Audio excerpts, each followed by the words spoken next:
Not today. No, back to work. Back to work today. I see we are now streaming live on YouTube, so I'll formally convene the meeting. So welcome to 2021, folks. This is our first town council meeting of the new year. It's January 4th, and we are calling this meeting to order at 6:02 p.m. So proceeding along from the call to order, I will move on to item 2. That's approval of tonight's agenda.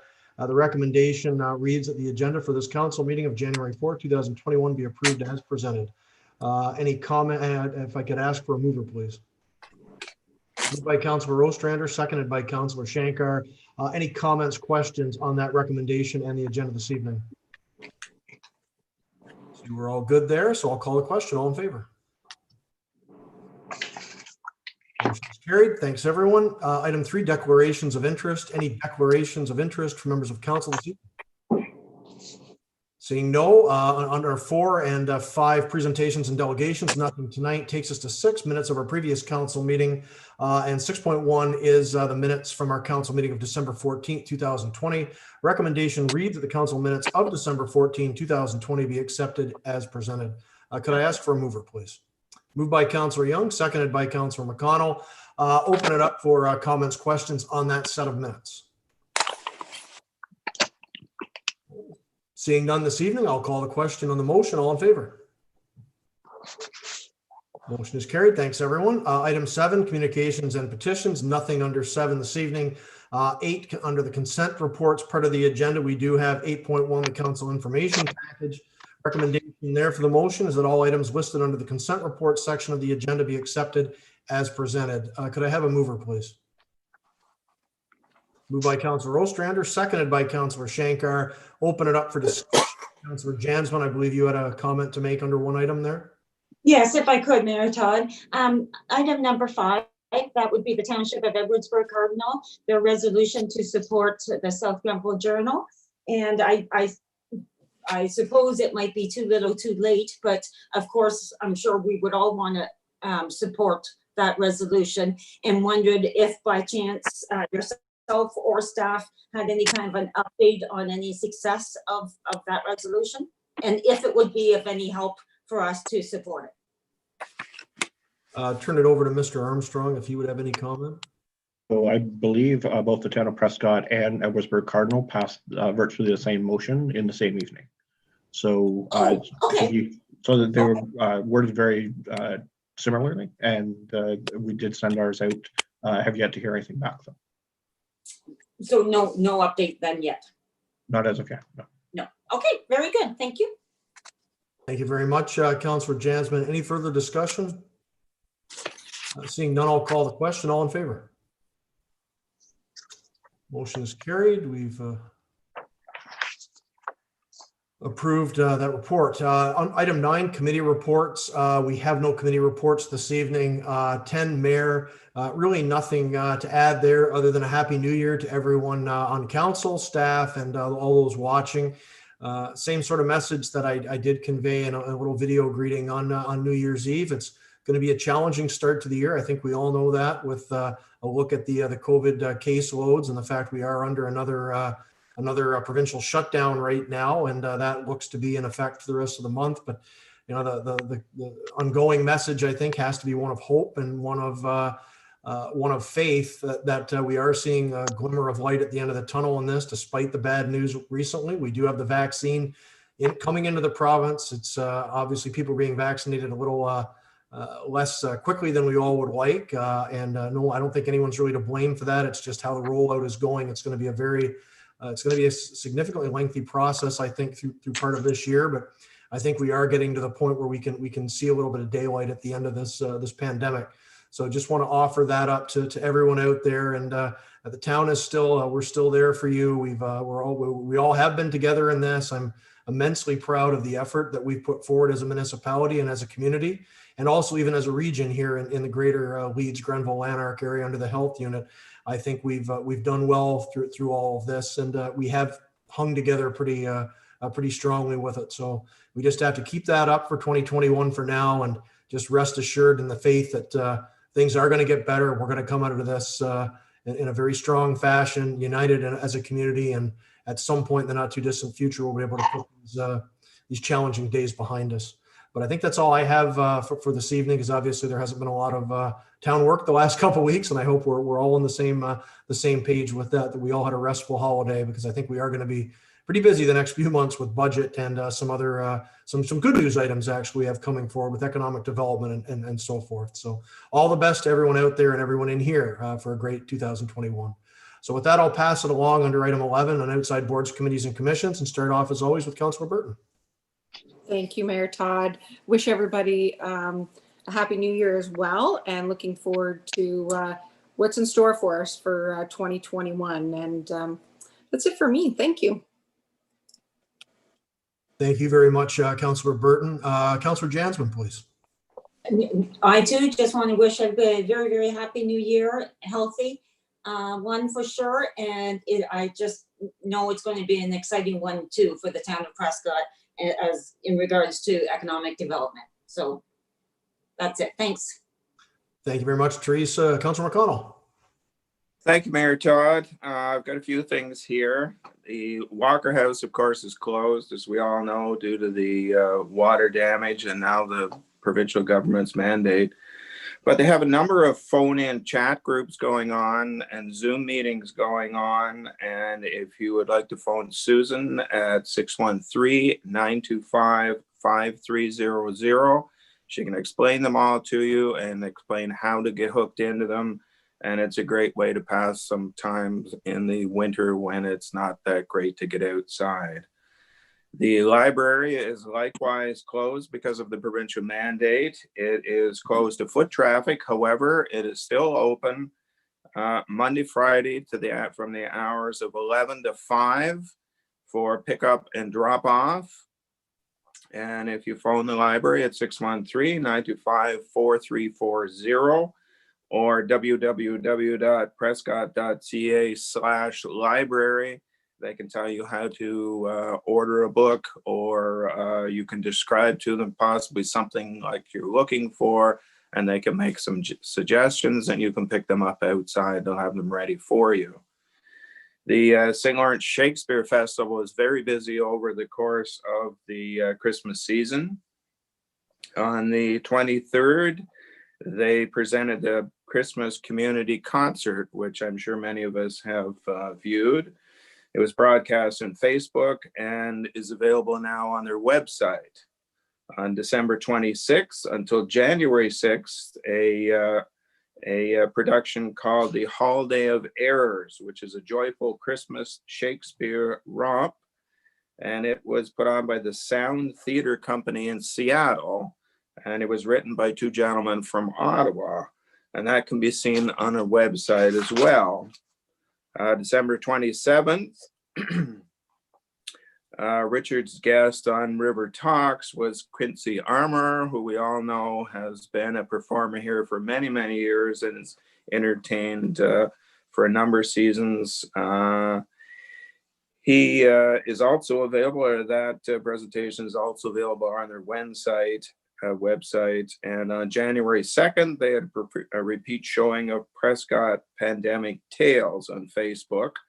And that's also available on the website. And the obvious question is, what is the website? And it's at www.stlawrenceshakespeare.ca. So between Walker House and the library and the Shakespeare group, there is an awful lot of entertainment there if you go looking for it over the next little while.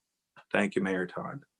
Thank you very much for that, Councillor McConnell. And just a note to our staff, I believe there is an option under the YouTube link for comments that we can directly make. So if we could actually put those links directly in there, so anyone that sees this can just click directly on that, just make it a little easier for them. If you could, Lindsay, thanks so much. And thanks again for that update, Lee. Great to note that we're still doing our very best here to try to offer services we can, even during the shutdown. Thanks so much for that. Councillor Ostrander, please. Thank you, Your Worship. As well, a thanks to Lee for those, I guess you could call them in-house updates about what's going on in town. Quite often we gripe about the situation we're under, but if you read the fine print, sometimes you can find something that might alleviate your boredom. Just a comment on the lockdown that we're under right now. I sincerely hope it expires when it's planned to, or at least projected to.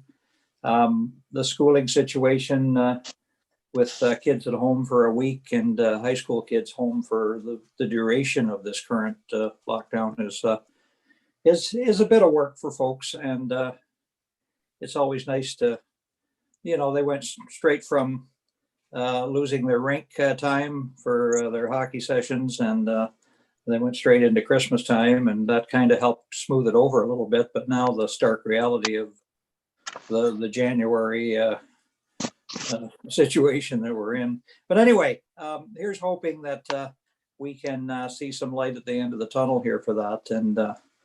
And as well, I'd like to wish everyone a Merry Christmas and belated, and a Happy New Year. And here's hoping 2021 puts a smile back on our faces when in fact 2020 just seemed to be doom and gloom, one story after another. So here's hoping that we've rounded the curve on this, and we can keep pushing forward. Thanks. Absolutely, Mike. Thanks so much. Councillor Shankar, please. Well said, Mike. That was well said. So not too many meetings, not too many boards or committees since our last meeting. So just reiterate, along with my fellow councillors, wishing everyone a Happy New Year and a safe one. I'm glad we're all in town and we're not doing our Zoom meeting from a beach somewhere like some of the other politicians. So practice what we preach is meant for all of us. So let's try and do the best we can. Thank you.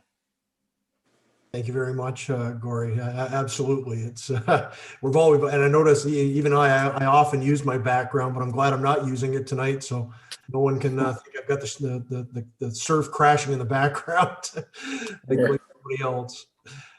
So moving right along, Councillor Young, please. Thank you, Mayor Todd. The only meeting that I've attended was the St. Lawrence Lodge Board of Management meeting.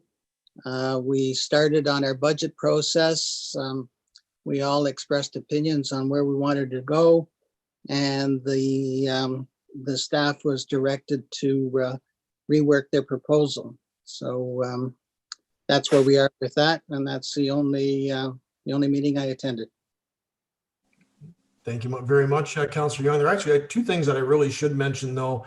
Just stepping back to Christmas for a moment, I really want to congratulate all the people that put together the Spirit of Giving this year. I know that was a huge success under some challenging circumstances this year, but boy, did they ever do a fantastic job. Again, they help hundreds of local people each and every Christmas, and this, of course, was a challenging one for many, and it was phenomenal to have the Spirit of Giving people there to support those families in need at this time as well. So I want to thank everyone connected to the Kinsman Club here in Prescott, and all the donors and all the other volunteers that helped put those baskets together. And I also want to congratulate and really thank King's Kitchen with help from the Legion and other donors and volunteers for still holding the Christmas meal on Christmas Day this year. Of course, it was delivered and not held at the high school as usual. And as much as a lot of us, we really miss that fellowship and the camaraderie at the dinners. I know many of us do attend that every year, but this was a great effort to keep it going. And I know they delivered a lot of nice hot turkey dinners to people across Prescott and the region on Christmas Day. So really want to thank King's Kitchen. They do an incredible job for the area as well. So moving along, folks, we are on to the staff portion of this evening, which is the meat of the agenda. So we'll start off with item 12.1, and that's finishing up our 2021 committee and board appointments. The recommendation is that council appoint the following members to its boards and committees for 2021. Just want to double check, Lindsay, if I've got the right. I know there was an update to this, but I think I'm using the updated. But please correct me if I'm wrong on this. I'll just read through the list. Okay, so Committee of Adjustment, Sandra Eisman, Ralph Street, Craig Warden. Okay, maybe I don't have the updated. Sorry, Mayor Todd.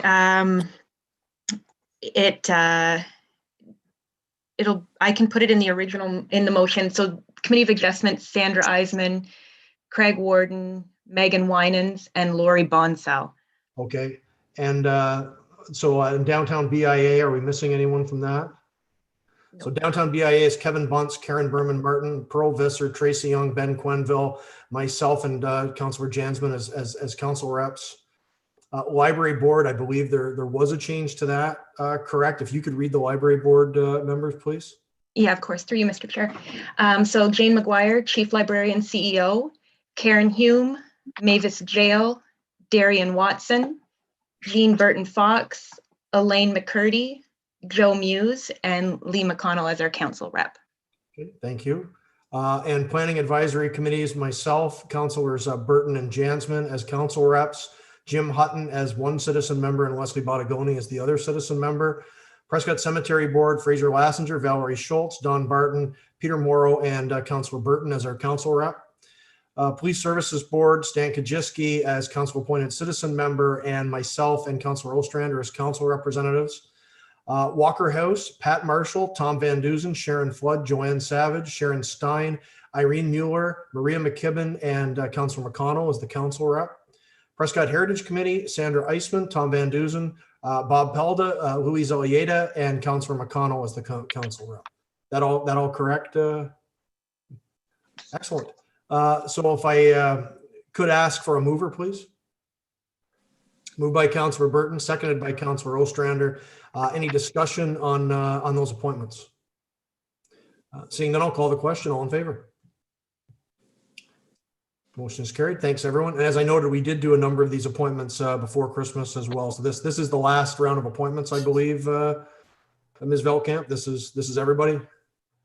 Yep, through you, Mr. Chair. This is it for insurance purposes. This is our board appointments. Excellent. Thank you very much. And so moving on to 12.2, we have staff report 01-2021, solid waste management services request for proposal results. The recommendation is that council approve the selection of Limerick Environmental Services Limited for the upcoming waste management services contract for the next 4 years, with an option to extend for an additional 2 years at 1 year consecutive terms at the sole discretion of the town. Could I have a mover, please? Moved by Councilor Young, seconded by Councilor McConnell. Turn this over to staff. I believe, Nathan, you had that report on this, so please take it away and take us into your report. Yeah, thank you, Mr. Chair.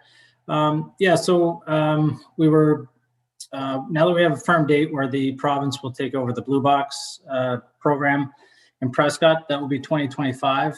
We went to the market with a request for proposal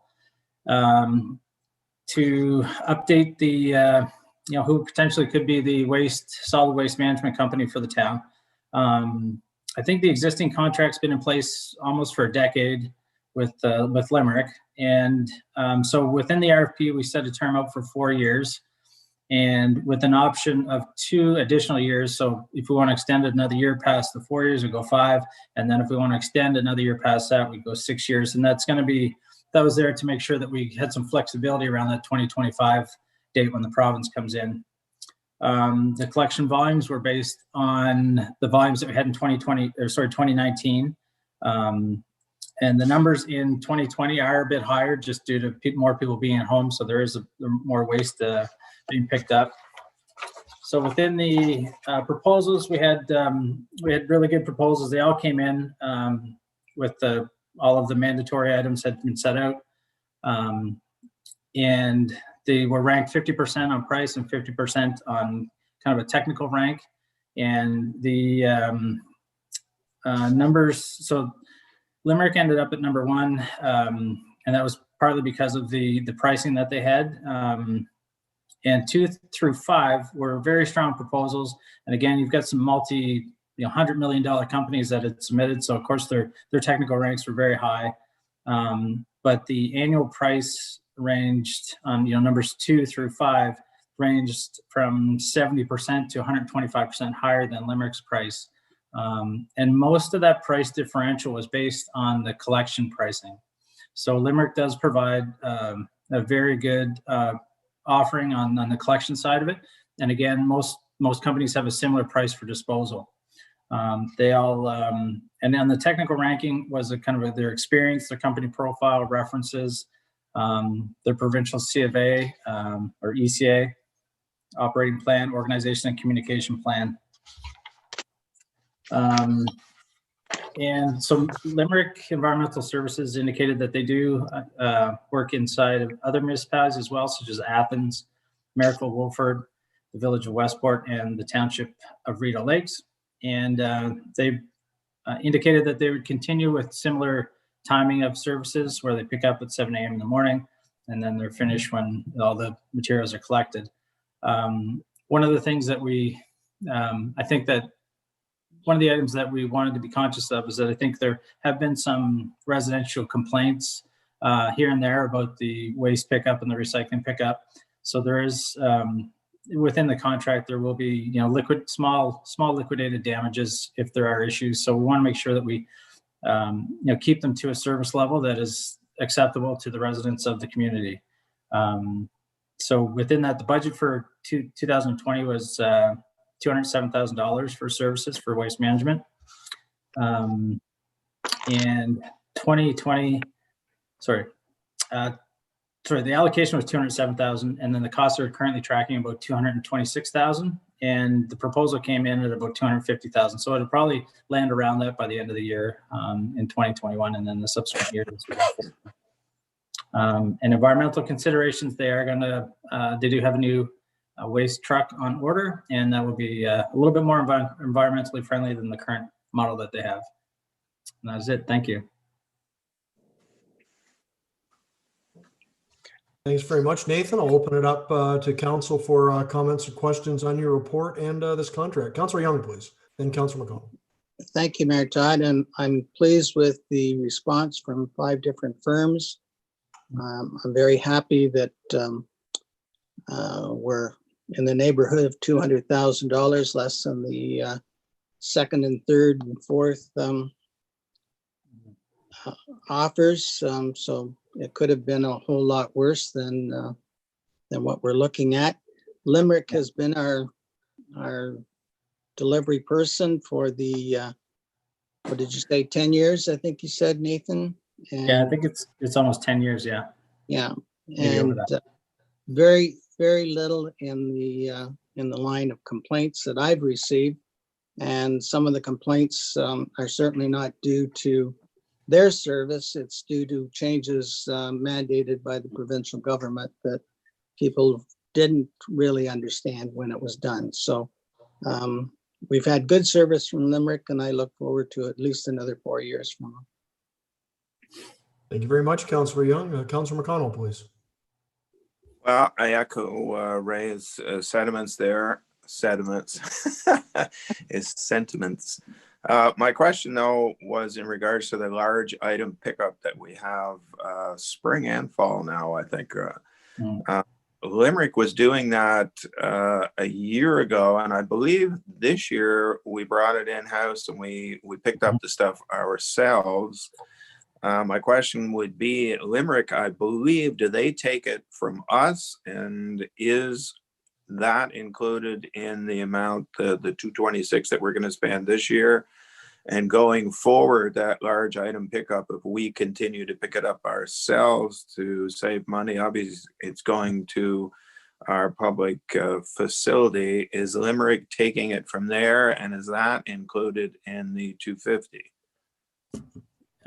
So yeah, this year the operations staff did pick up the large items, and there was probably 70 or 100. I forget the exact number, but it wasn't too bad. And we did put it in a waste bin that Limerick would have picked up and disposed of, probably at Waste Management in Brockville. And then there were some other items that had refrigerant in them, and then those are, I think there was about 10 of those, and we do charge a fee for those. It's about equivalent to what it costs to dispose of. I don't have the exact number because I think we probably would have put the waste that we did collect in a bin that we already had. So I don't know that exact number, but it wouldn't have added up to very much. And I believe we do charge residents a small fee to take the large waste items too. So it's probably an offset of $0. Mr. Armstrong. So you don't think? Sorry, Lee. Matt, do you have another comment on that, Mr. Armstrong? Certainly, thank you very much. So it was costing us about $2,500 to $3,000 a year for them to do those 2 pickups, which then they would drop off at the Public Works, and then once the bin was full, take it on to Waste Management. So we found a way that we could save $2,000 or $3,000.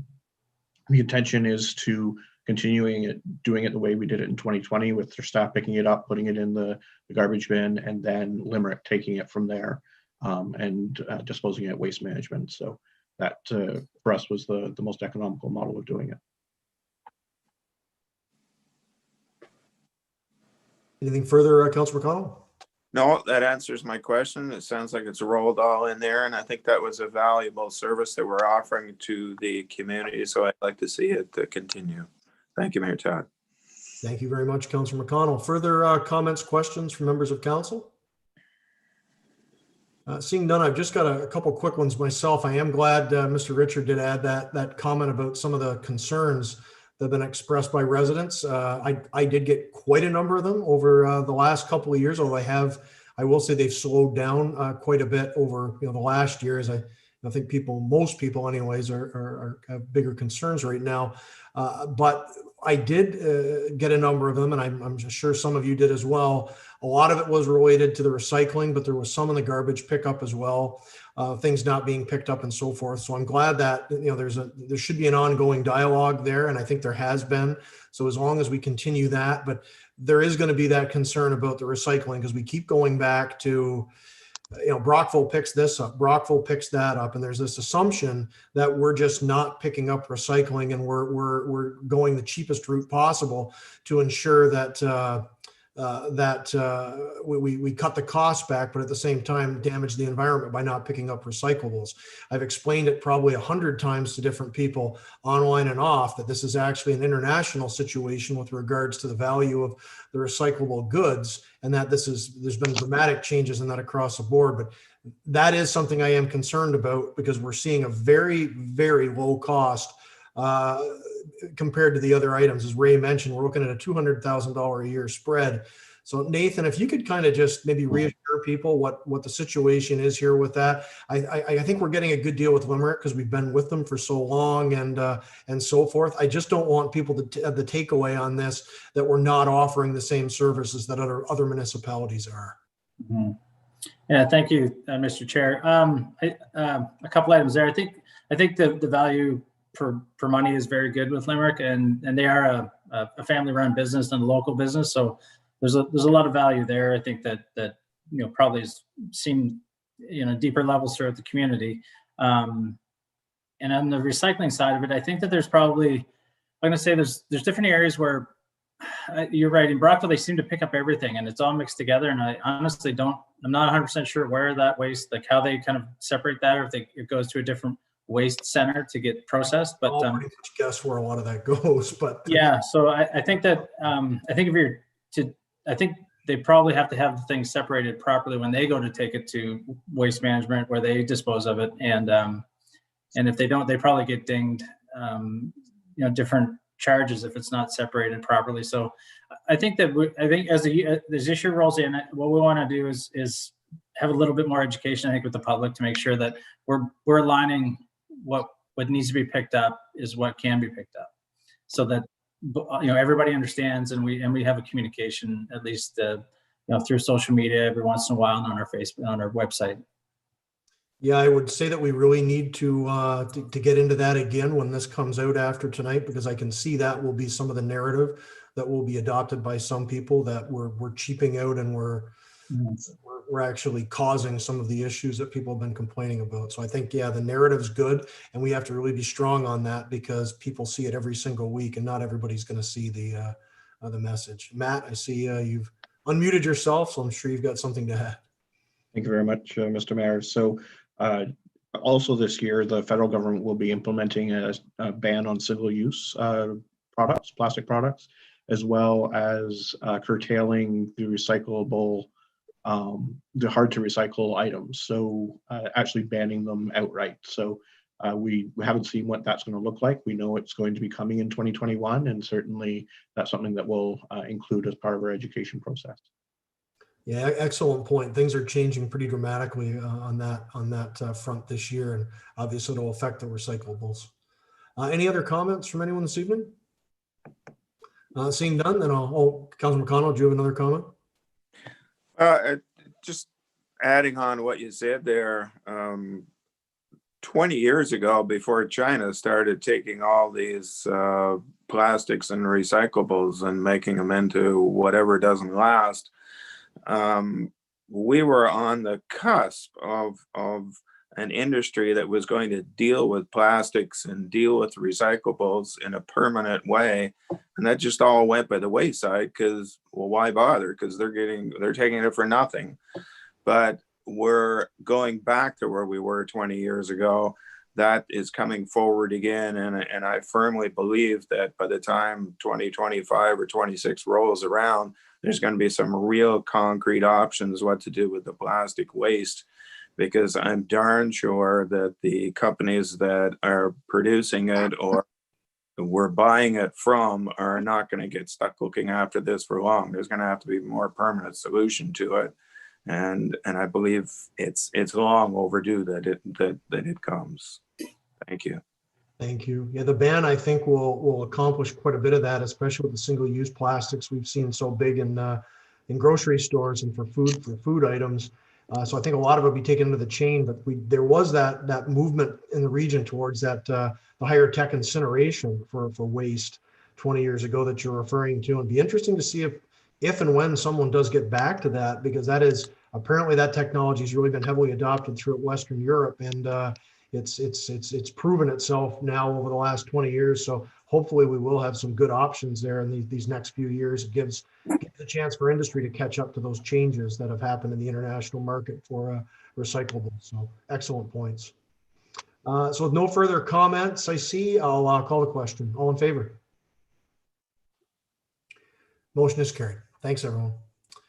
12.3 tonight is staff report 02-2021 on our ice resurfacing machine. We do have the recommendations. This is just for information tonight, so just have staff cover the report, and then we'll see if any action arises from this. So please take us through the report. Matt, you've got this one, do you? Thank you very much, Mr. Mayor. So we received a letter on the 14th of December from Edwardsburg Cardinal, and they made an offer to purchase our ice resurfacing machine. I'm going to call it a Zamboni for $50,000. We previous to that had discussions with our equipment maintainer, Zamboni, and they identified that $50,000 is a fair market value. And even before this particular proposal came forward. So just to give a little bit of history, the Zamboni was purchased in 2015 for a net cost of about $77,139. It has relatively few hours on it, but like all pieces of mechanical equipment, having it sit there in an unused state can be hard on the equipment. Things can seize, and certainly it does take its wear and tear on it. So we do have a joint application on the Investing in Canada Infrastructure Program for a new recreational complex that we hope to hear on any day. But by the time that would be built, the Zamboni that's currently 6 years old would then be potentially 8 years old. The Zambonis tend to last 10 to 15 years is their life cycle. And that's kind of the historical and the context. So the three basic alternatives that we could, or two, and then one caveat. Council may wish to keep the ice resurfacing machine pending the outcome of the joint application, and then use the machine if we're successful and moving forward. Council may wish to divest of the current ice surfacing machine for $50,000 as proposed, and certainly that could be the second option. If we are successful and ended up selling the machine, there are several new technologies out there in terms of ice resurfacing and being able to use electricity and fully battery operated machines, that sort of thing, that are out there. And in a couple of years' time, we expect it to continue to drop in price. and be more competitive with the traditional style of Zamboni. So those are what we wanted to bring forward this evening, and certainly more than happy to answer any questions. Thank you.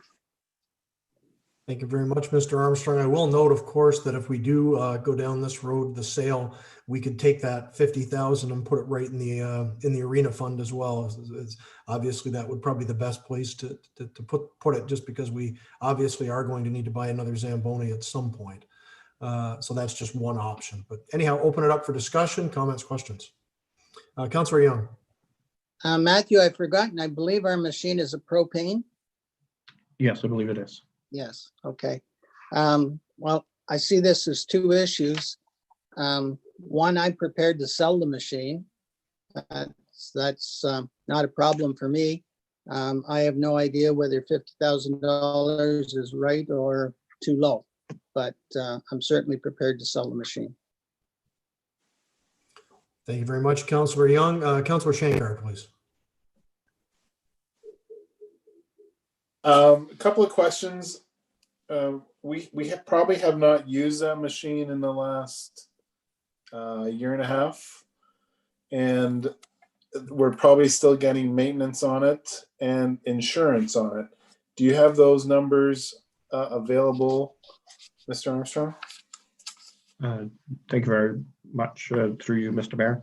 So absolutely, we're still paying insurance on it. It's, I believe, approximately $300 or $400 a year. In terms of the maintenance and whatnot, because it doesn't have a lot of usage on it, then it's only as required. It has been lent out a couple of times to Edwardsburg Cardinal in their emergency situations, and so hasn't required anything in terms of major maintenance at this time. So those would be negligible at best. Thank you. Thank you very much, Councillor Shankar. Councillor McConnell, please. Thank you, Mayor Todd. When our rink went down, the first thing I said, and Matthew will probably remember this, get rid of the Zamboni. It's an asset that we don't need. It's valuable. We should recoup the money out of it right now, buy a new one. We have a new rink, and I still feel that way. The electric option, I think if we wind up building a new rink, the recharging can be incorporated right into the facility as it's built. And has been stated that technology is improving in the electric field all the time. So I think that would be the route to go. So I was in favor then, and I'm still in favor of selling it. However, we have sold a dump truck recently, and we have attempted to sell a sidewalk plow. I don't know whether it's gone yet or not, but I remember speaking to Nathan about it, and the website that he put it on that sells community equipment takes bidders from all sources, and at the end of the day, whoever has the highest bid gets the equipment. And normally speaking, when we sell our surplus equipment, we're looking for the highest bidder, not the first bidder that comes along. And given the fact that we do have our kids skating in Edwardsburg Cardinals rinks right now, and they are in need of a Zamboni, apparently, it would be very nice if we were to pass that one along. But I would like to see the best done for our taxpayers on the piece. So I would like to see us put the thing out for tender and see what we come up with. We have a price from Edwardsburg Cardinal. If we get a higher price from somebody else, I think we should give them the opportunity to match it. If not, they can have it for the $50,000. Thank you very much. Thank you very much, Councillor McConnell. That sort of sounds like a motion. I would be happy to put it in that form if when everybody else is through commenting. I'm sure Lindsay can word it appropriately. Any other comments? Councillor Burton and then Councillor Ostrander, please. Thank you. I did have an opportunity to talk to Nathan about the Zamboni, and after some discussion, I feel that we should be selling the Zamboni. Interesting point that Councillor McConnell said about putting it out for other bidders. But another flip side of that is we don't have a rink right now, and our residents are skating in Edwardsburg Cardinal. And I think it would be nice for us to sell it to them for the 50,000. So thank you. Thank you very much, Councillor Burton. Councillor Ostrander. Thank you, Your Worship. Just a note to Councillor Shankar. The rink was closed, if memory serves me right, in August of 18. So we're touching about 2.5 years that it's the Zamboni's been sitting around and moved from one place to another slightly, maybe. I too would be in favor of selling it. Our 3 municipality or 2.5 municipalities worth of kids skate at the 2 rinks. And if it's going into service with them, if when they're buying it, then that's probably more life that's going to get out of it than it would by sitting around with us. So yeah, I'm okay with that. Thanks. Thank you very much, Councillor Ostrander. I think we've heard from everybody except Councillor Jansman. So Teresa, do you want to take a kick at this can? I agree selling it. I'm with Councillor Burton that because our residents do enjoy the ice in Edwardsburg Cardinal, I don't, and the 50,000 was researched as a fair market value. I don't feel any need to go try to sell it elsewhere. Thanks. Thank you very much. So we've got a couple of options. Basically, it sounds like we've got a good consensus that we're willing to sell the Zamboni, but the only option that's still out there is, do we want to exclusively sell this Edwardsburg Cardinal, or do we want to post it on that that site that we've used for other vehicles in the past for interest from other municipalities? Councillor McConnell did raise that, and it's actually a very good suggestion, because at the bottom, at the end of all of this, is as much as we try to work with our neighbors, and there is certainly shared usage of those arenas, there's a bit of an obligation there as well to get the best price for our taxpayers on assets like this that are significant, and possibly we could get more through that option. And I'll be very blunt about this as well. I mean, we all went through the issue with trying to get Edwardsburg Cardinal on board to even give us a basic letter of support with regards to the funding application, and we could not get even that much from them. So quite frankly, as much as I want to work with our neighbors, and as much as I realize we share those facilities right now, boy, they weren't too interested in sharing anything a year and a half or so ago, when we actually were trying to put together a strong community effort to bring a new rink into the town of Prescott. So I lean towards posting this on the website, but I'm fine. I'm really fine either way. But I did have to note that, because that was a very difficult struggle not that long ago. So I'll wait if someone wants to raise a motion. I see Councillor Shankar and then Councillor Burton, please. I do hear what you're saying, and I do understand what Councillor McConnell's saying. I think in the spirit of the new year and the 2021 being better than 2020, I say we go ahead and sell it. My opinion would be to sell it to Edwardsburg Cardinal, and hopefully we can mend some fences there with them. At least we can show our constituents or town of Prescott that we're doing what's best for them, and reaching out to our neighbors as well. Thank you very much, Councillor Burton. I'd like to make a motion that we sell it to Edwardsburg Cardinal for the $50,000. I think just to echo what Councillor Shankar was saying, in the end, it is about the children and family that are using the rinks. And if we could do our part to help them, then I think we should. So I'd like to put that motion on the table. Thank you. Very much. Do we have a seconder on the motion? Councillor Young, are you seconding? I am.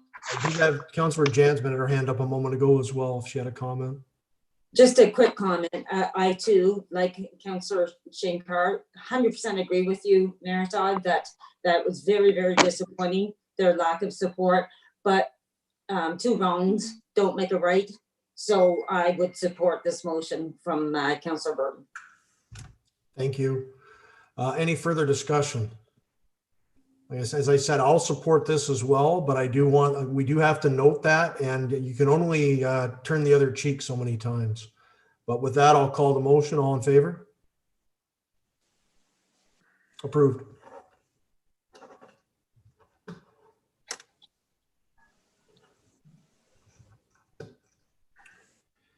And we are on to some budget items tonight. We've got two reports coming up that delve into some budget and capital planning. First up is 12.4. That's staff report 3-2021 on capital and operational project planning.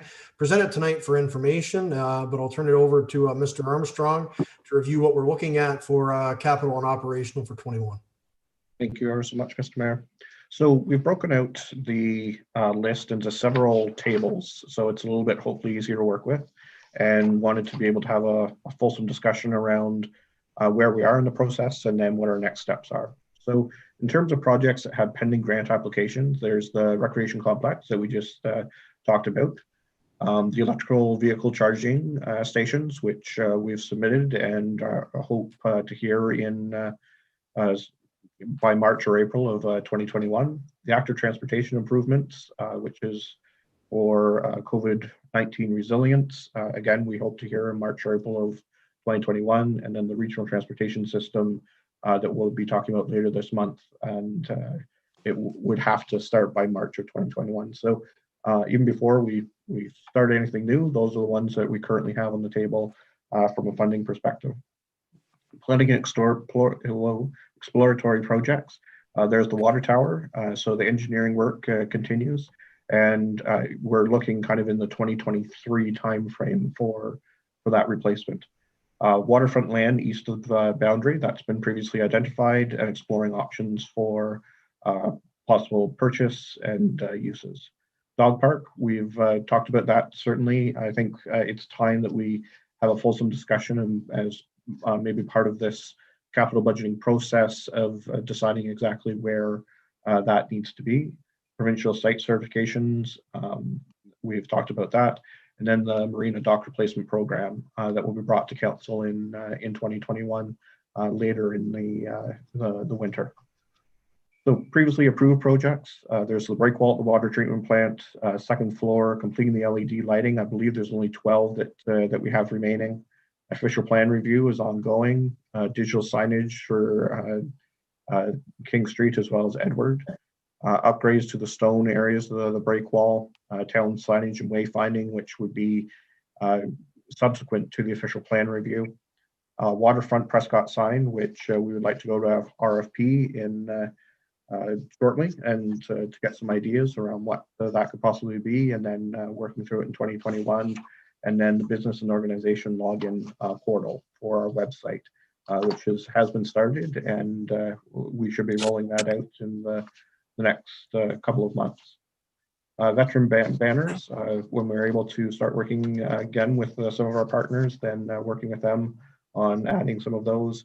And then of course, 202 King Street, the Museum and Visitor Center is something that we've previously approved and are working through.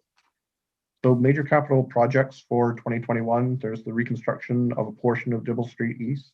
The whole street from Edward to Boundary needs to be replaced. However, due to the length of it, we wouldn't be able to afford it to do it in any one particular year. So we've saved up the federal gas tax funding from 2019, 2020, and 2021 that would fund $750,000. And the remaining 1.25 million would come from water and wastewater reserves. There's also Edward Street bridge work that needs to be completed. It's $225,000. It was based on the most recent report, which was completed late in 2019, early in 2020. And certainly it identified a number of things that need to be addressed, most significantly being the expansion joints on the bridge itself. So that we did have a Class D estimate done up for that work, and it estimated to be $225,000. So those are the two projects that we would like to get some feedback on this evening, because we would like to bring them back on the 18th of January to hopefully have a fulsome discussion, and if approved, then we could move to tender by the end of January or early February, and ensuring that we're able to lock in our contractors in a reasonable time frame. And then there's a large number of projects that we haven't prioritized. This comes from prior years, and we've certainly talked about them at different points. And as you can see, there's about 4.5 pages there. Did you want to stop now and talk about those two major capital works items? You said you wanted to. Sure. So Absolutely. open it up for discussion on just reconstruction of Dibble East and the Edward Street Bridge work.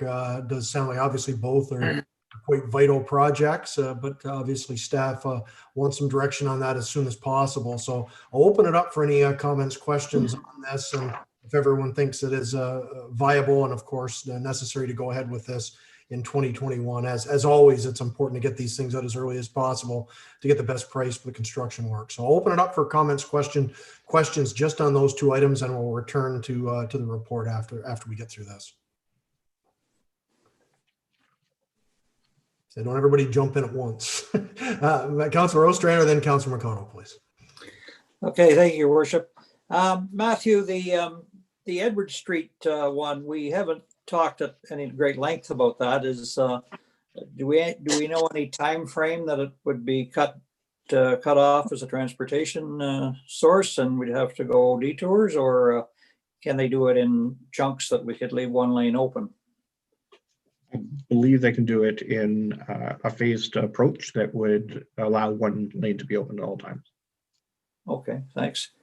And I'm a big fan of the Dibble Street one. I know we've been sitting on that for at least 2 or 3 years now, and it's well needed. I stay on the sidewalks during my walks because the street itself's a little irregular, you might say.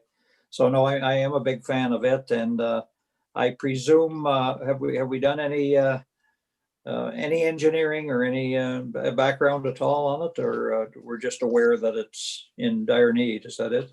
So through you, Mr. Mayor, we have done the geotechnical work to identify what is in the ground in terms of rock and what will be needed from that perspective. We also have cameraed both east as well as Dibble east from boundary to Edward. And after reviewing the sanitary and storm sewer camera work, then we identified that Dibble would be the higher priority over East Street. Okay, good. Thank you. Thank you very much, Councillor Ostrander. Councillor McConnell, I think I had you up next. Thank you, Mayor Todd. As far as the bridge where it goes, I seem to recall we did some work on that bridge several years ago, and they were able to do it by keeping one lane open. But it's one of those things, it's an engineering thing that it has to be inspected every so often. They require the work to be done. We have to do it. So just get on with it, in my opinion. Dibble Street East, as Mike mentioned, it's been on the taps for quite some years. It got interrupted by the emergency we had on Henry Street that we had to do first, but it's back there again. And just kind of eyeballing that in my memory, the distance from Edward to Boundary, I think is reasonably close to what we did on St. Lawrence Street, and that was $3 million, but we did hit quite a bit of rock there, as I recall. So it wouldn't surprise me if that does go over the $2 million estimate. But again, it's one of those things, it has to be done before we have an emergency situation like we had on Henry Street, and wind up doing something in the middle of the winter that's going to cost us a lot more. So again, get on with it. And if we have to do it in 2 chunks, that's fine over a couple of years, but let's move ahead on it. Thank you very much, Councillor McConnell. Other comments on these 2 items? Councillor Burton. Thank you. Through you, Mayor Todd, to Matthew. Are you looking for a motion this evening, Matthew, to, as Councillor McConnell would say, get on with it? I That would would be suggest- great, but actually, we're going to bring it back on the 18th, just with kind of the formal motion and whatnot. So we'd be more than happy to wait to the 18th. I was going to suggest to staff, a motion directing staff to do exactly that tonight, so at least you can put the work into it. Might as well, just to get it rolling. Councilor Burton, did you want to make that motion? I sure will. Thank you. Do I have a seconder?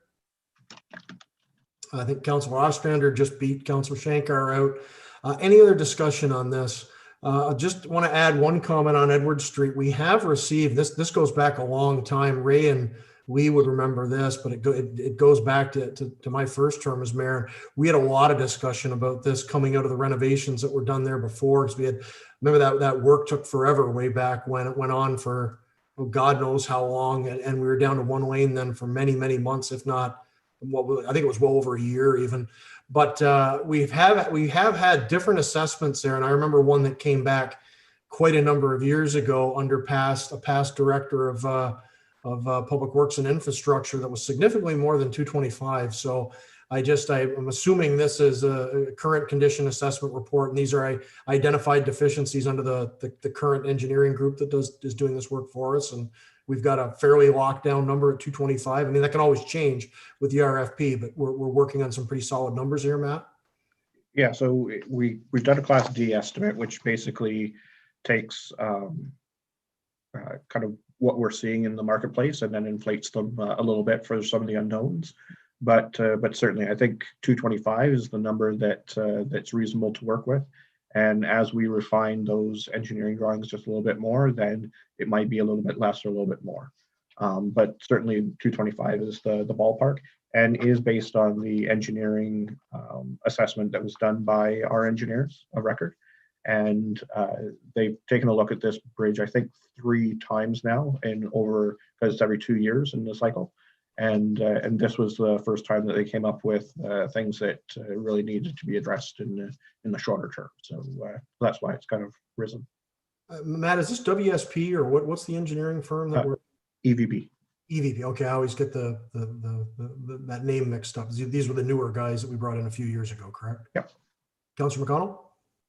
Brad, I seem to recall last time when that bridge was held up for so long, as you mentioned, and in going over it, that there was a considerable amount of concrete that was hammered out of there. They were right down to the rebar in many, many places.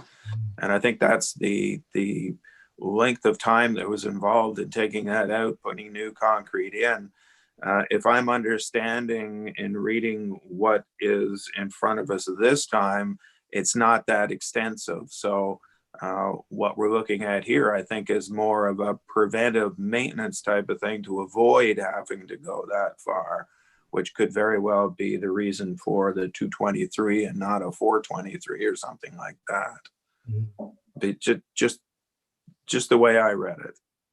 Yeah, I think I'm pretty sure you're correct on that as well. I know the last time it just seemed to kind of the scale of the project seemed to grow and grow. And I think that's over 10 years ago now that started. I can't say for sure, but I think that's going back to my first term on council when that really was underway. So if we could just get a timeline on that as well, because obviously it's a major artery, and what would be involved in the reconstruction work as well. Councilor Young? I think you're right, Mayor Todd. The last time we did that major construction, I think we approached millions in spending there. And I think it was a result of postponing and postponing and postponing. So doing this amount of preventive maintenance is probably a much wiser way to go. Yeah, it's a very good number compared to what we were presented with probably 6-7 years ago now. It's been some time. So in terms of the motion, we're just directing staff to proceed with the investigations toward this to prepare for the RFPs. Is that good for the wording? Councilor Burton, you okay with that? And the seconder, who was this? Who was the seconder again? It was Councilor Young. So No, I wasn't. I would if I think somebody else did though. Yeah, I think we did have a seconder. Was it Mike? It was Mike, wasn't it? Mike? Okay, Councilor Ostrander. So Mike, you're okay with that wording as well? Yeah, no, that's fine. That's fine. Give the staff the direction to start into this, and we'll get something further back in our next meeting. So with that motion out there, I'll call the question. All in favor? Motion is approved. So we'll go back to Matt to continue with the report, and then we'll open it up for discussion once he's finished on the other items. Mr. Armstrong, please. Thank you very much. So as we continue going through the report, these are non-prioritized items and include the yearly amount that we put for fire department replacement gear, continued evaluation and addressing deficiencies, the play structure, installing heritage lights along the, installing solar lights along the heritage trail, which will be in conjunction with the active transportation improvements, mural at the beach, supporting the CIP program. This year, we did not spend the full 75,000, and so staff felt that allocation of 50,000 would be an initial for 2021, and then if we found that we needed more, then we can certainly come back and have that discussion. Continuing the support of Brockville General Hospital project under one roof, which we've supported the last 3 years. A new one is microphone system and sound system for council chambers. Certainly, we've noted that when we're in the room, that the sound quality is quite poor and not something that is conducive to for the public watching at home. So that one in particular is one that we thought might be modernization, where it improves actually the service that we're delivering, and certainly something that we could put under there. Pool pump and filter, so it's getting towards its end of life, and so if we're not to open in 2021, then we could put it off till 2022. Also, the transformer that feeds that is at its end of life and is needing to be removed if it hasn't been already. So it's completely different from all of the other service feeds. It's a 600 volt as opposed to what you normally find in your household, and it's not something that would be replaced by RSL on that pole. Repurposing or renovating the old water treatment plant, certainly a development project that's out there. Running a bicycle or passenger service, it's not recommended for 2021. Creating a downtown revitalization fund for yearly improvements, that's been on the book for a few years. Dog park, rejuvenation of Crisco ball fields would really be pending the outcome of the recreation complex. Establishing a formal pathway from Mackenzie Fishel to the grocery store and Canadian Tire. We're working on being able to either secure a right of way or securing the land to be able to move that project forward.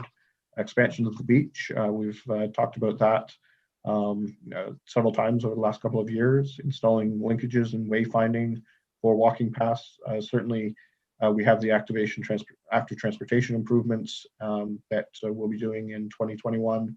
There's also the wayfinding study that I mentioned previously just a few minutes ago that would be subsequent to the official plan review. Adding a new shelter and gazebo at Centennial Park, I think, is included in the active transportation. Either gazebos, sun structures, that sort of thing, yet to be determined. Paving of Heritage Trail.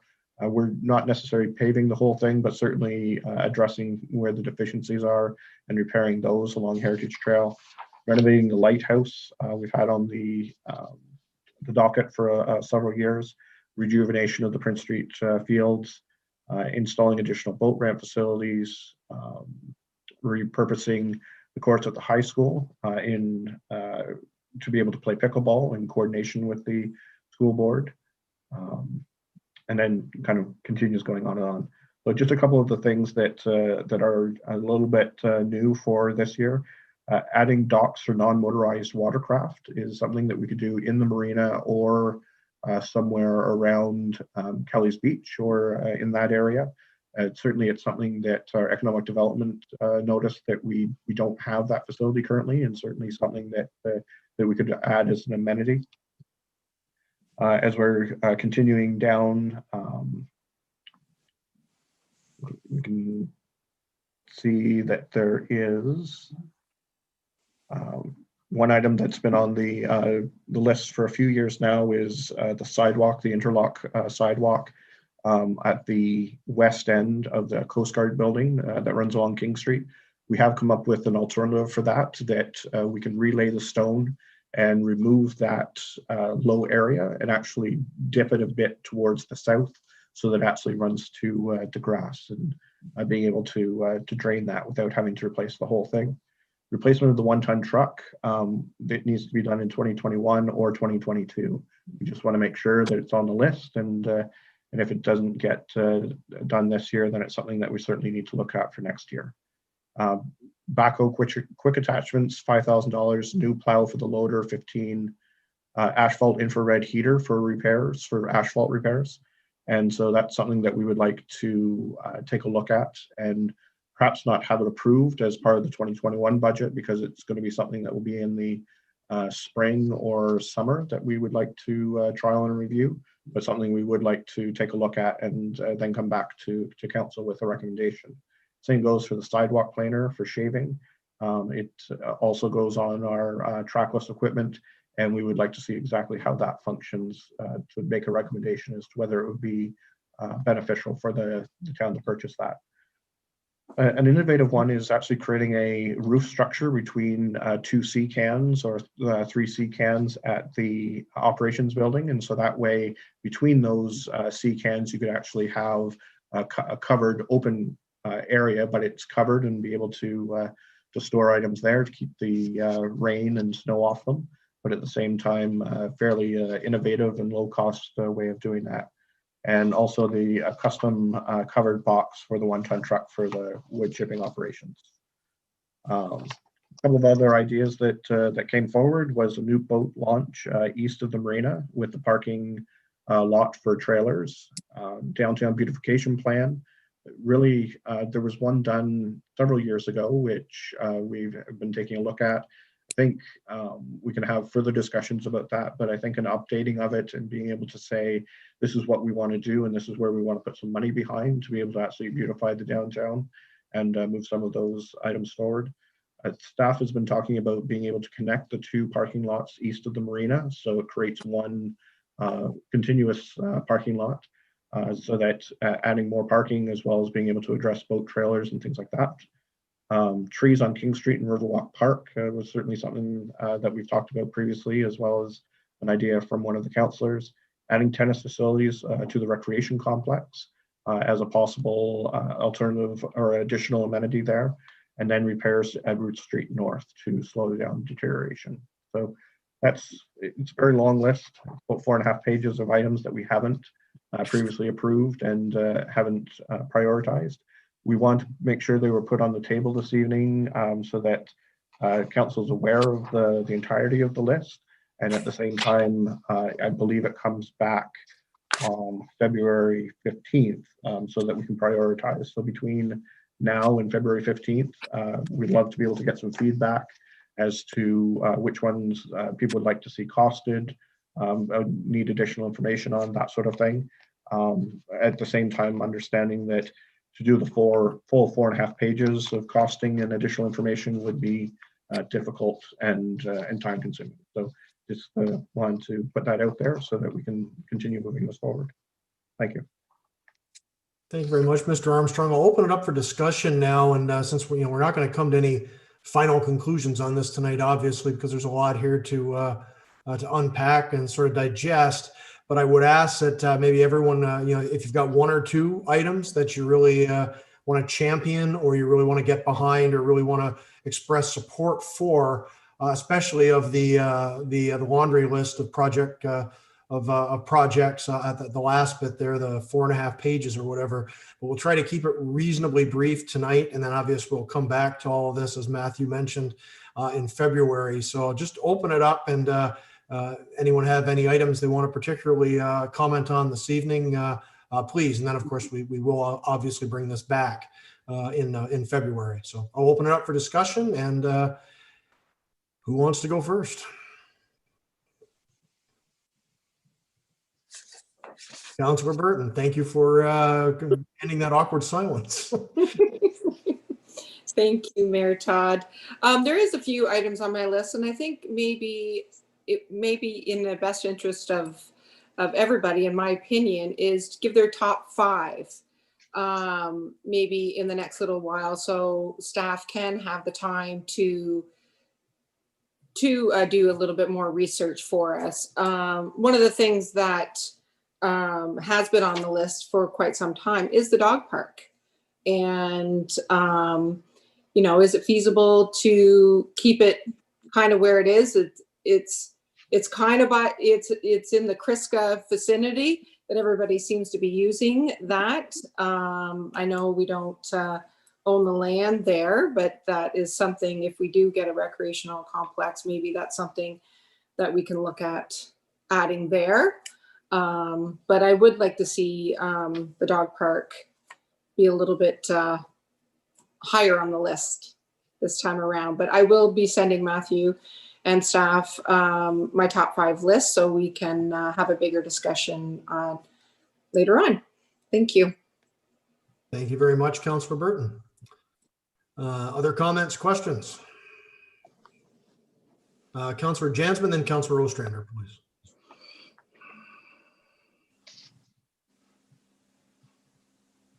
You're muted, Teresa. I know. Sorry. That was actually pretty entertaining too. Can you start that from the beginning? I too will send in my, my top 5, as Councillor Burton suggested, with a couple questions and clarifications and that kind of thing, just to save the interest of time right here. But a couple of like for instance, there's a couple of like needs more than wants perhaps, but the purchase, the genie lift, that would seem to come in handy, I think. Is that something is that the same one, Matthew, that we discussed through you, Mayor Todd, if it's okay to possibly buy and then share amongst other municipalities? Through you, Mr. Mayor, yes, it is. And we are also going to try using one of our other sister municipalities. Does have a boom truck that we're actually going to try using and seeing how that works from a efficiency and usability standpoint. So absolutely. And it was one of those expensive pieces of equipment. And so if we can find partners to go in with us, then absolutely we'd want to move forward with that. Okay, and just to put out my public plea to, I really like the idea of installing the solar lights along the Heritage Trail. If we're able to do that in partnership with the feds, that would be just awesome, especially in the time that we find ourselves in. It would be used even more than in normal times, perhaps. But yeah, I will submit something in the next couple of days to you. Thank you. Thank you very much, Councillor Jansman. Councillor Ostrander, please. Thank you, Your Worship. Just wondering, for Matt, would it be beneficial if we broke this down into money blocks, say $10,000 group, the $25,000 group, the $50,000 group? I don't know whether that would cause more homework to get that, running in harmony with the picks or preferences, but it might be a little easier for us to pick if we knew what the big number was and the small numbers were. We might be able to maybe fine tune some of our bigger wishes and smaller wishes together type thing. It just seems to me it would be helpful to us and probably helpful to yourself and staff as well. Maybe. Thanks. I think we can do an order of magnitude, whether it's kind of 0 to 10,000, 10 to 25, 25 to 50, and then kind of go from there. So we'll work on that over the next week or two and then send that back out to council. Okay, that'd be very helpful. Myself, anyway, I know. Thanks very much, Mike. I think we've got 3 more to go. So who's up next? Councillor Shankar. Okay, I got a couple of questions for Matthew. Matthew, I noticed that the where'd it go here? Hold on a second. The trailer with the hot box trailer, purchased asphalt hot box trailer. Was that not on our list last year? And I thought we approved that last year. It was on the list, but not something that we approved. Okay, never mind. All right, that's fine. And like, we have the fire department replacement gear. I see Barry's not on the call, but I mean, that's something we have to do. So I'm not sure if that's properly on the list or not. You know what I mean?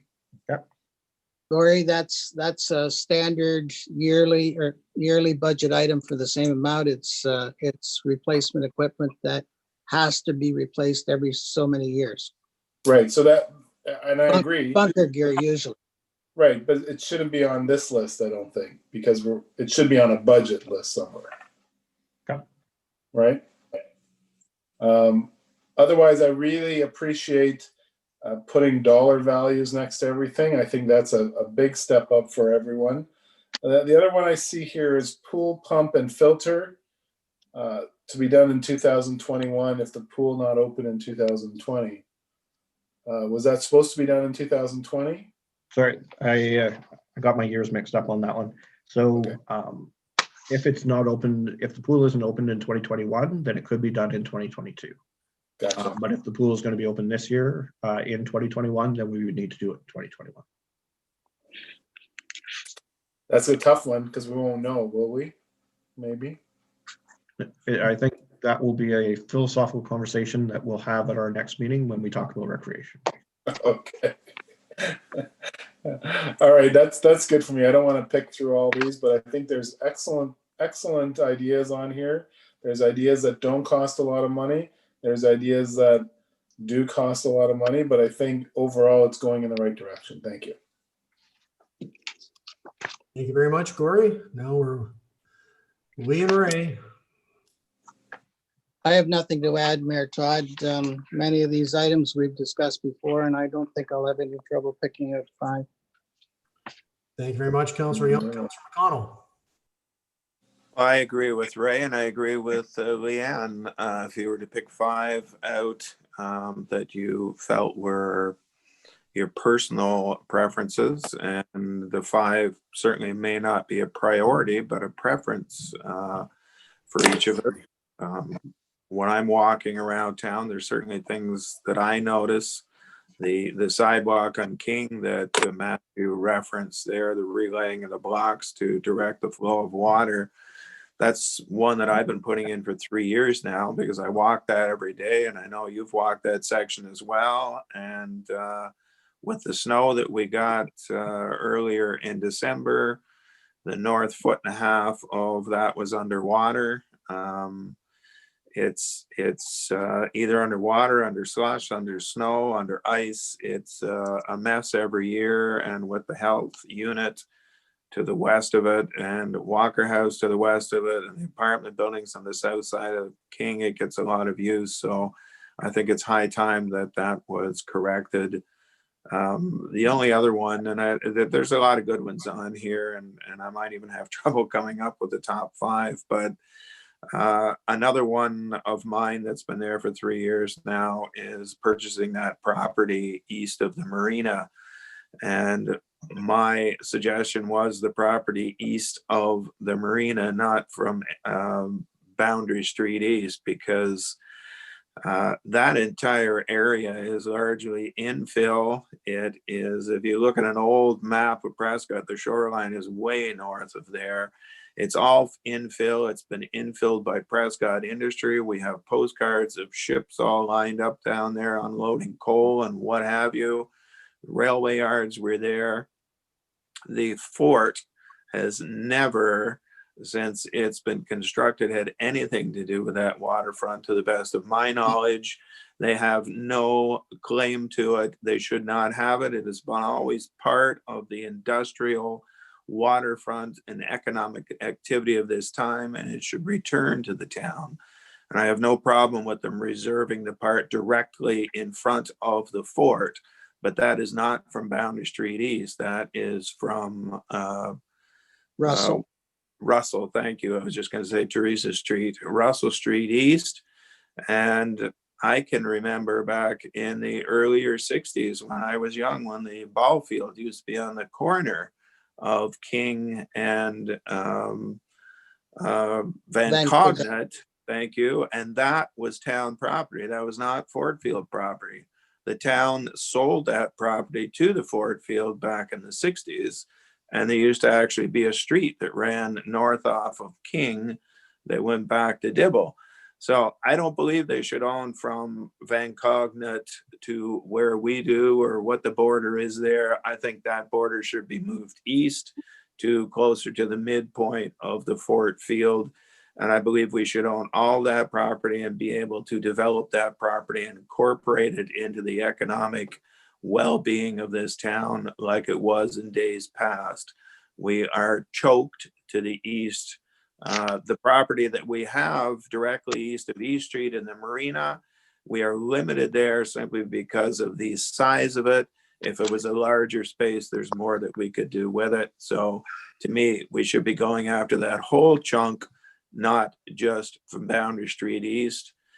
And I think given the amount of money that the feds have put out and the debt that they're going to have and the fact that they are going to be looking for ways to grow the economy, to help local businesses, I think now is a really good time for us to go after that. The other thing that occurs to me, and I could be wrong here, is that what we encountered in the north end of town in Prescott Center Drive was that if you had contamination, you could move it from one point to another as long as you kept it on the same property. If we owned that entire property, we wouldn't have to necessarily remove contamination from one area to do something in it. We could plan on using that in another area and go from there. So I think, to me, that's one of my priorities is acquiring that property. Thank you. Thank you, Councilor McConnell. I fully agree with all that. I don't think there's any options there for moving contaminated soil around though anymore. I think that's all pretty locked down. We can all obviously look at it, but I think that is my only concern with acquiring that land down there is how contaminated it is. We all know it was pretty serious industrial use there for a long, long time. And we've obviously seen some of that contamination on that, what is it, between 3 and 4 acres or whatever that we do own. So obviously that's an issue there. And that's actually, that area is just sort of the fringe of where the heavy industrial and the coal docks were way back when. So as we get further east, I think we'd run into a lot of environmental challenges there.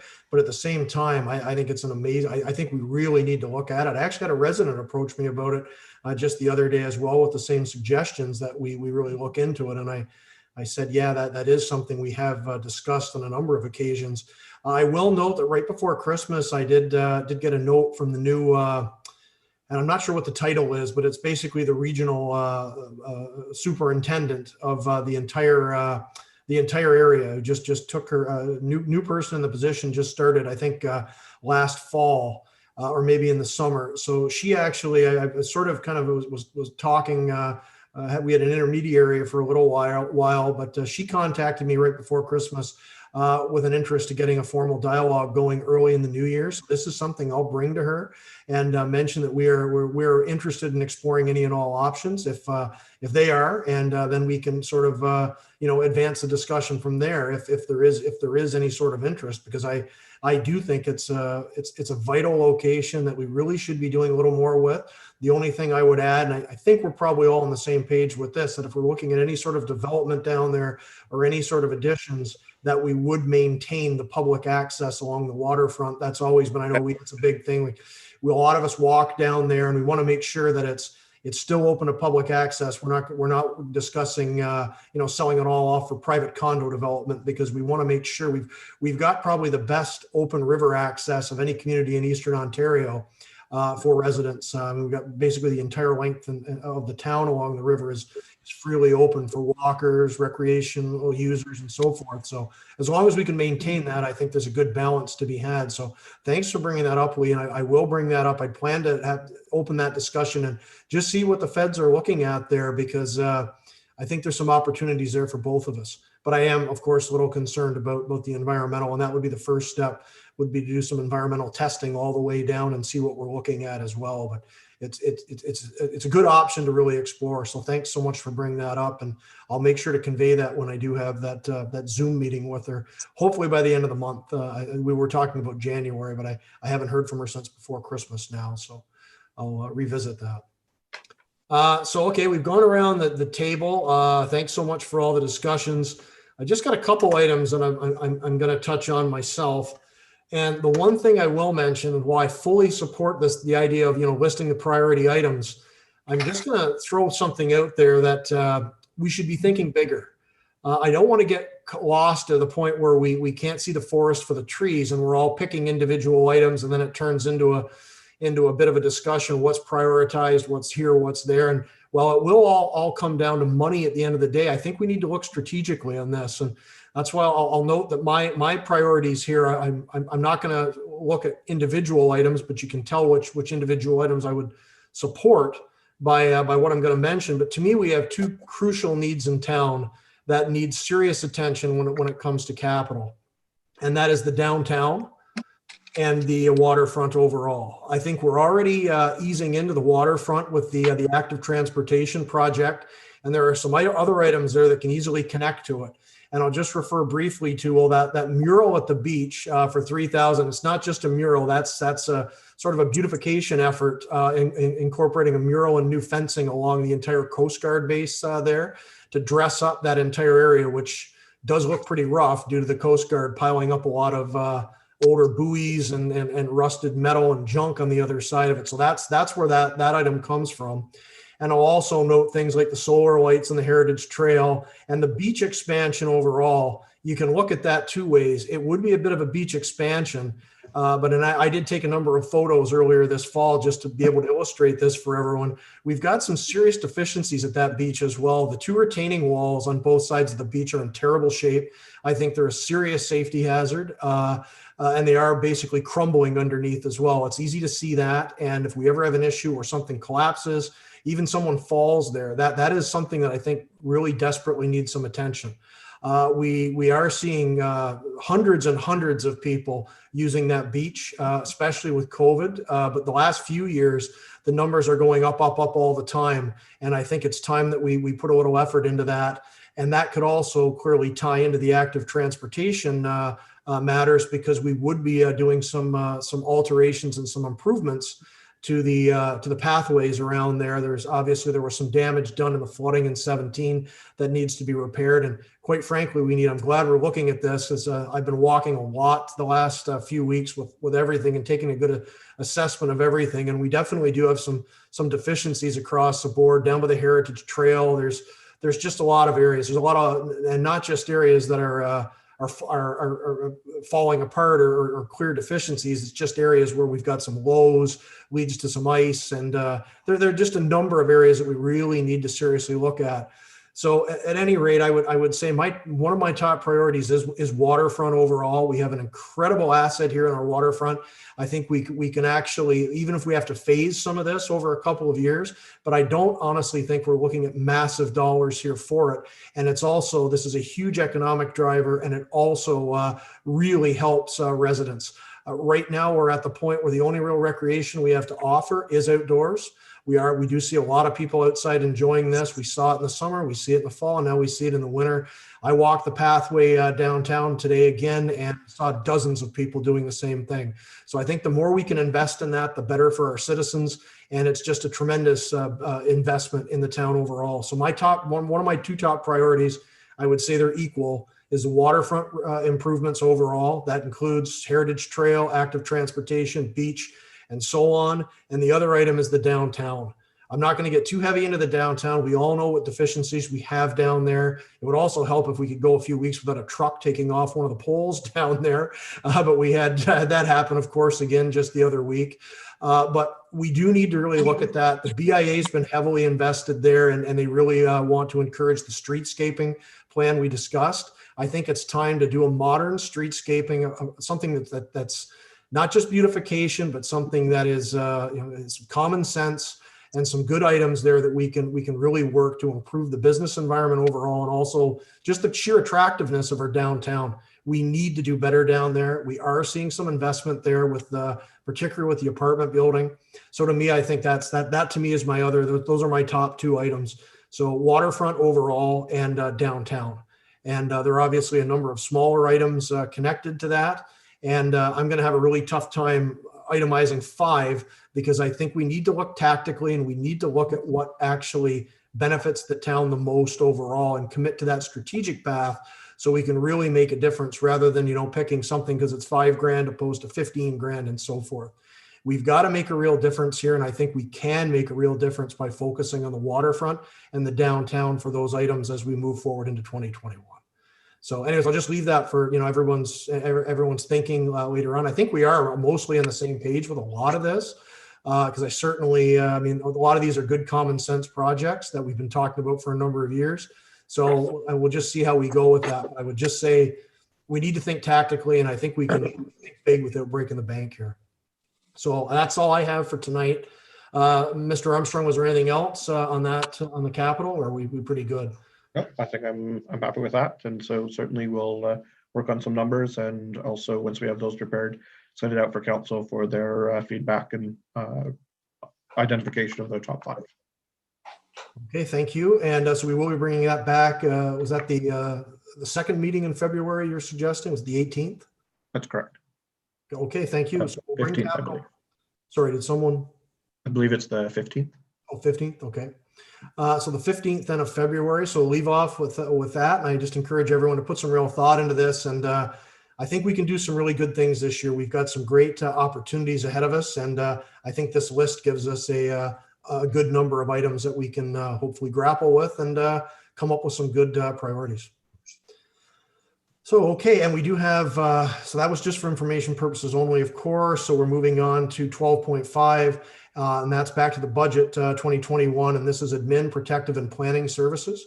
So Matthew, if you want to take us into that portion of the 21 budget, please. Certainly. Thank you very much. I'm going to share my screen, and that way we can walk through it together. But by all means, please feel free to interrupt and ask any questions there might be.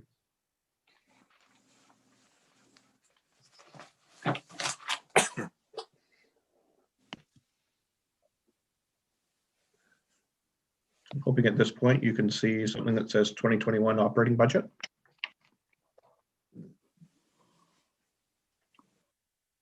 So this evening, we're going to go through the budget timelines, administration, budgets, protective services, and planning. So in terms of our timeline, we're at January 4th. We've just gone through the initial project list for review and feedback. And then we're going to talk about the 3 aforementioned areas for this budget. Next meeting, we'll be talking about transportation, parks and rec, as well as looking at those large scale projects that we've talked about earlier. So from an administrative services side, we have the council budget. We will be bringing back council remuneration review for on February 1st. That's something that we've been collecting some information on, and should have a pretty good understanding of what that's going to look like for that February 1st meeting, administration as well as taxation. So in terms of these 3 budgets, the council budget for 2020 was approximately 149,000. We're projecting to spend about 123, and the budget for 2021 is looking to be about 150. In that, there is an assumed 2% increase for budget or for council remuneration. Once we know the exact number in terms of CPI, we can put that in, as well as we've also included the amount for $200 for clothing for each of the 7 members of council, the $2,000 for conference fees for the mayor and $1,000 per councillor, the amount for integrity commissioner, as well as a grant or others, which is at council's discretion each year. In that, there's also the election reserve of $5,100. We put that away, and each year for 4 years, and then when there's an election, we're able to have that funded through that reserve. So all told, an increase of $1,180 from budget to budget, and a fairly significant increase from budget to projection, simply because we didn't have an integrity commissioner complaint this year, so knock wood, as well as the clothing wasn't purchased and the conferences were minimal. So there's a fair amount of items that weren't spent. And you're going to see in a number of these areas that we've taken an opportunity to save anywhere we can. And that's what you're seeing the result of. So when we take a look at administration, administration is for the clerks areas, as well as the CAO, the finance areas, HR, IT, all of those types of services and that we provide, and also the functioning of this building itself. So in that, you can see that there's a total of $833,000 for the 2020 budget, and only a small increase of about $1,000 to the 2021 budget. However, we've been able to find areas to save about $20,000 in the course of this year. And so that way we're able to restore those budgets and if need be able to lean on them again next year to save where we need to. Taxation, really there's only three large amounts in taxation. One being what we pay the MPAC for assessment fees, and they're staying relatively the same. It's just a reduction of about $500. We've already received our MPAC notice for 2021, so we know that that number is solid. The transfer to reserves is broken down into three distinct parts. There's approximately 2% that goes into the fiscal policy reserve each year, as well as the $100,000 that we've been, or $110,000 that we've been putting aside for infrastructure, which this doesn't contemplate an increase in that. I thought we would work with that later on in the budget, as well as $25,000 that goes to the CIP, Community Improvement Plan reserve each year. And then finally, there's tax write-offs of $12,000. We're not expecting a large number of tax write-offs in 2021 because the assessments haven't changed between 2020 and 2021 for those tax years. So all told, budget to budget, it's an increase of $1,741, and budget to projection, 46,000 or nearly 47. These particular budgets would contemplate putting $255,517 into reserve. Any questions on the administrative part before I move on? Matthew? Yes. I'm sorry, can you just go backing up a bit? How much is budgeted in the proposed budget for the clothing expense or for council? For council, we have $1,400, which is $200 per member of council. And was that the same as last year as well? Yes, however, we did not spend that in 2020. That was my next question. So the actual for 2020? The actual for 2020 was $0 for council clothing. Okay. We just didn't do an order in 2020, and so, but wanted to make sure that it was there again in both the budgets. So suggestions of maybe doing it every other year, it could be a consideration. Absolutely. Okay, thank you. Moving on to protective services, which is fire services, police services, protective inspections, building permits, and then emergency management. So from a fire per service standpoint, the total budget for 2020 was $734,000. The projection for this year is $675,000, and the projection or the budget for next year proposed is $740,000, just shy of $741,000. So an increase from budget to budget of about $6,500. And with that, when we take a look at areas where it'd be increasing significantly, one is in the insurance, and certainly also the addition of about 2% for salaries and benefits are the two areas that are pushing that up in a significant amount. That being said, the vast majority of everything else is remaining the same as the previous year, and it's only an increase of 0.9% on the total. From the police perspective, it actually is going down from 1.236 million to 1.22 million. And with that, there was a $22,500 contracted amount that we expected to have to spend for the police in 2020. However, and based on a grant that we received, however, it's included in our overall amount that we pay to the OPP, and therefore wasn't above and beyond our contracted services. So we're actually able to pull that amount back out of the total cost. So that's why you're seeing in there that budget to budget is decreasing, but there is a small increase, $5,300 for the contracted cost from 2020 to 2021. Bylaw services increasing there from 119 to 123.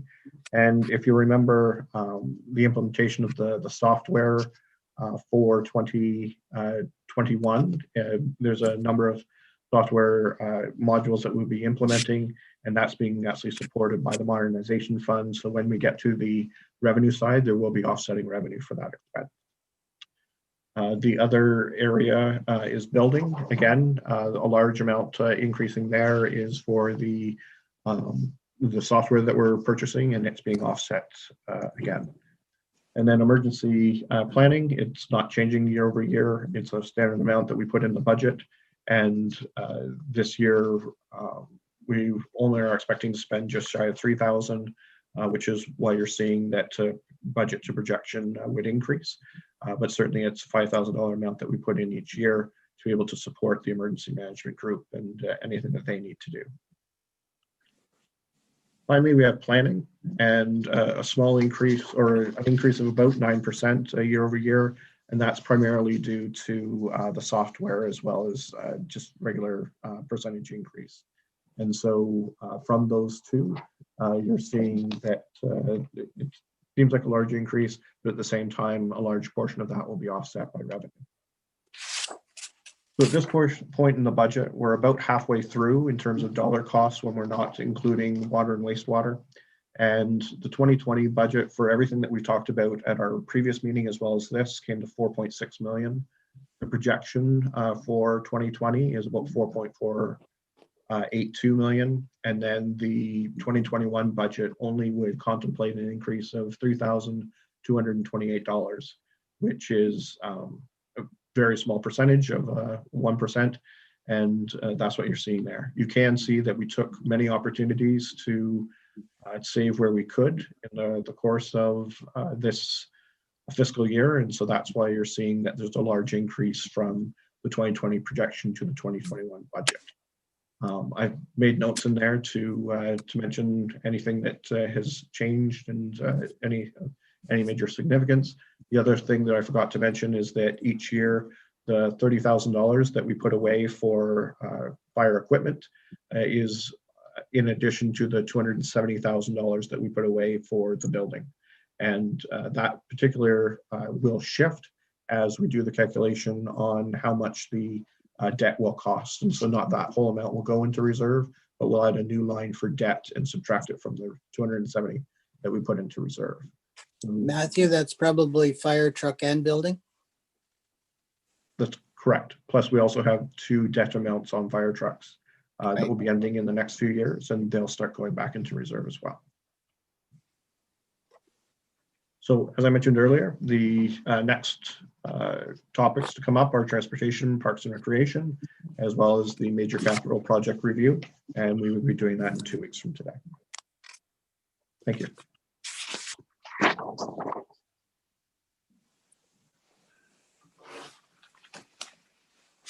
Thanks, Matt. So back on the full screen again. Open it up for discussion. Any comments, questions on this section of the 2021 budget?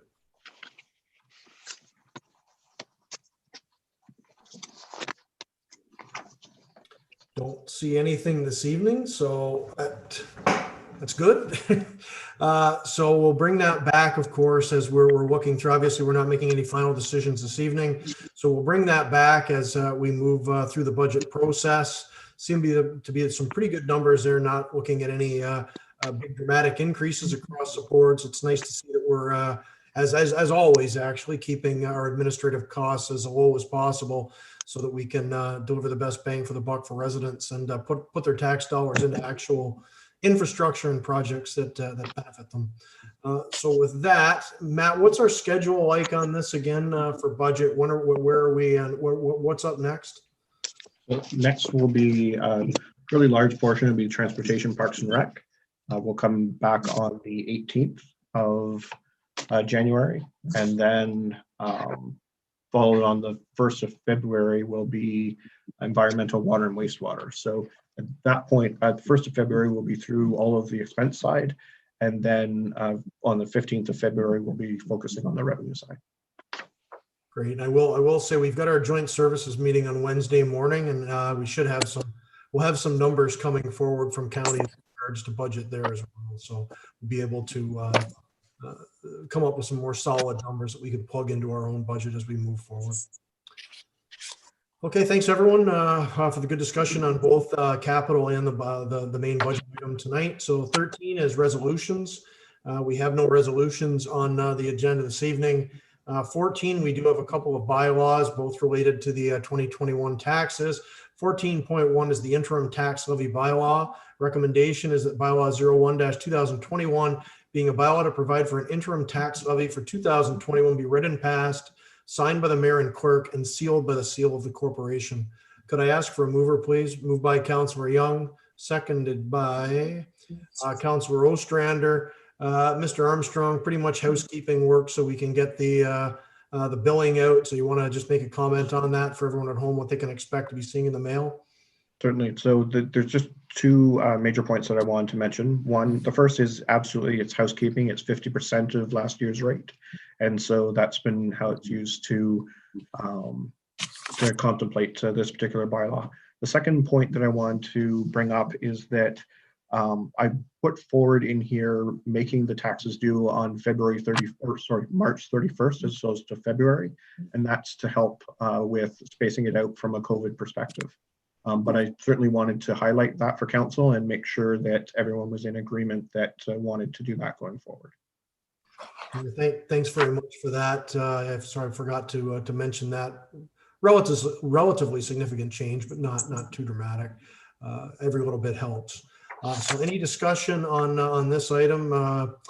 Councillor Young, as our finance chair, any comments words of wisdom you'd like to leave us with? No. As Matthew said, we do this every year. And I think the extra month is a good idea for payment. And if we do get our payment, we'll eliminate the need for the next bylaw. Although we have to pass that motion or that bylaw tonight anyway. But no, it's routine and I'm happy with it. Great, thank you very much. Open it up for discussion with the group. Any other comments, questions? Seeing none, we do have the motion on the table then, so I will return to that and call the question. All those in favor? Thanks, everyone. Motion is carried. And so on the same lines, another bit of a housekeeping issue we always do at the beginning of the year. Under 14.2, we have the 2021 temporary borrowing bylaw.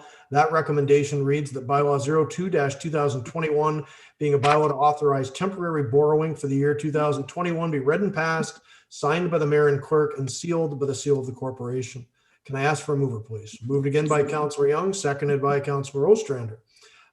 Any discussion? And Councillor Young, again, as finance chair, do you want to just let everyone know what this is all about? We do it every year. Sure. Again, it's a housekeeping item. We pass it every year. What it does is allows us to borrow money if necessary. And to my recollection, in more than 20 years on council, we've never had to do it. Especially because our taxes are coming in by the end of March or by the end of March this year. So we're in good cash flow situation normally. So let's hope that next year or this year doesn't change that. Absolutely. Any further discussion on item 14.2, the temporary borrowing bylaw? Seeing none, I'll return to the question then and call the vote. All in favor? Thanks, everyone. Motion is carried. So on to item 15, new business. Does any member of council have any new business they'd like to bring up this evening?